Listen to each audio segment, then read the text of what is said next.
Sort the data in your table to organize it how you want. Select a column.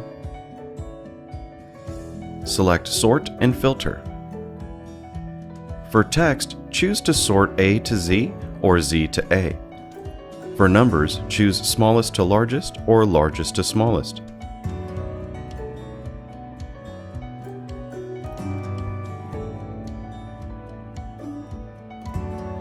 Or choose Custom Sort for more options.